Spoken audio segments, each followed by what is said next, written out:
Hey guys, it's Carl. So we have in front of me a brand new smartphone, only the second one that I've checked out from iqoo. This is the iqoo 11. One of the big reasons why I'm into these devices is that connection into motorsport. So they are partnered with Bmw Motorsport. I unboxed a previous phone. A lot of you messaged me, said that you liked it. So I'm excited to check out this new flagship, and we'll quickly kind of take this out of the box first. And I know that iqoo is trying to grow their brand, trying to bring a bit more awareness to their devices. Always great to see more competitors in the space, and you can kind of see right off the bat we have a very Bmw Motorsport inspired looking phone. Obviously we'll unbox this, but you can see this is actually a sub-brand or underneath Vivo, so a brand that a lot of us are familiar with. And underneath the phone we actually have that little partnership plaque. I actually drive a BMW as my winter car right now. It's a 128i. I've got a story on the side which I'll get to in a second, and when we flip that over we can kind of see how cool that connection is. We also have a nice little clear case, quick start guide, as well as a 120 watt fast charger, and of course a USB-C cable. So great to see some actual accessories in the box. I know that we are shifting away from that, especially here in North America. So great to see some of those. And when we take the plastic off, what I really love is the unique colorways of some of these new devices, some of these collab devices from the typical phones that we see from Samsung, from Apple, which are just all glass backs, all one color. So I'm a bit of a BMW head. Like I said, I know my colors fairly well. It's very similar, and you've got the 3 racing stripes, which according to them are the passion and excitement for racing, which is the red stripe. The black one is the pursuit of technological innovation, and the blue, the fun of exploring the unknown. So a bit of a marketing gimmick. It would have been cool to see this as the BMW Motorsport race car inspired design. And fun little story, so I've got my little Alpine white BMW 1M on my wallpaper to match. We'll go off tangent. My biggest regret in the car space, I actually had a 1M on order. BMW only made 6,309. We Googled that, and Canada only got 220. I had it in the launch spec. Once again, I know my BMW colors, Valencia orange with the orange stitching. It's worth so much money now. Like I said, one of my biggest regrets. But I do have, I guess, the normal production car of that, the 128i naturally aspirated V6. I'm never getting rid of that. I think that's like a modern classic, or will be in the future. That's my BMW rant. Back to the phone.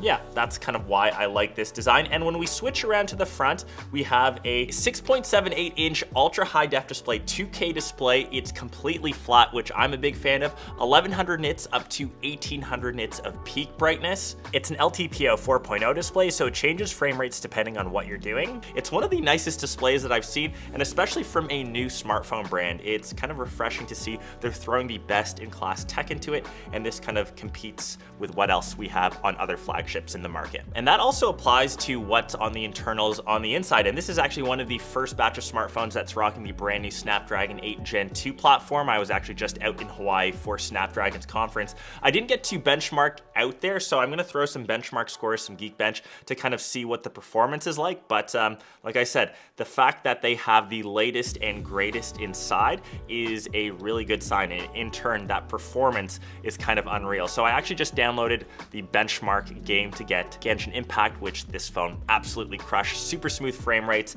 and it was one of the best gaming experiences that I had. It also has this cool liquid cooling chamber system, which is essentially just an extra little piece of graphite inside to help keep things cool. And while I'm using this, you notice other phones that get quite hot in hand. This one has been quite cool to touch, which is cool. There's also a V2 chip inside, which helps with gaming performance. It essentially allows the game to match the screen's refresh rate through interpolation. So it's just nice to see, once again, those extra little features being thrown in, something that you typically get with a flagship and would probably spend close to $2,000 on. It's rocking 16 gigs of RAM, which you can add an additional 8, 256 gigs of storage, and running Android 13 with Fun Touch OS 13 Overtop. Always a bit of a funny name, and I will give them props. There isn't too much bloatware when you kind of go through. They've kept it to a bare minimal, and I think most of these are kind of shifting towards stock Android, and nice to see there aren't any unwanted games or ads that, once again, we've seen in other competitions. So overall, a pretty clean device, and I guess the last, or one of the most important things to talk about, is that camera module on the back. It's got a 50 megapixel ultra sensing main, and I decided to test this out at a BMW dealership. There was no better place to take some dope pics of cars, so I'll come to those in a second. A 8 megapixel ultra wide and a 13 megapixel telephoto slash portrait. The one thing I would just recommend, turn off beauty mode unless you want to look like a porcelain doll, but I leave the sample photos and video shots for you to decide. Like I said, no better place to test this out than to take pics of some sweet BMWs.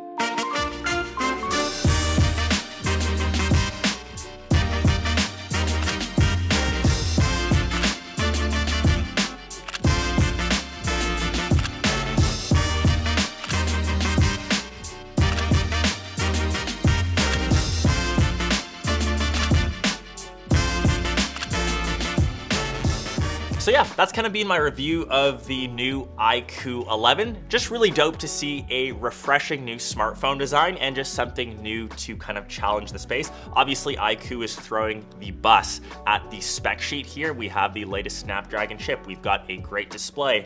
We've got a pretty iconic design, and even some of the guys at the BMW dealership, they mentioned that these stripes look like racing stripes. And on closer inspection, these are actually Clou de Paris designs on the inside. And if you're familiar with any watch terms, if you know watches like A.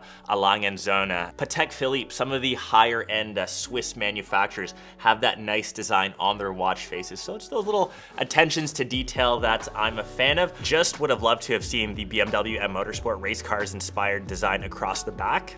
If you happen to own or order a 1M, let me know down below in the comments. Biggest regret for me ordering a car, but I can live through that by looking, I guess, at my new iQOO Legend Edition phone. Hope you guys enjoyed this, and I'll catch the rest of you in one of my next vids. Peace!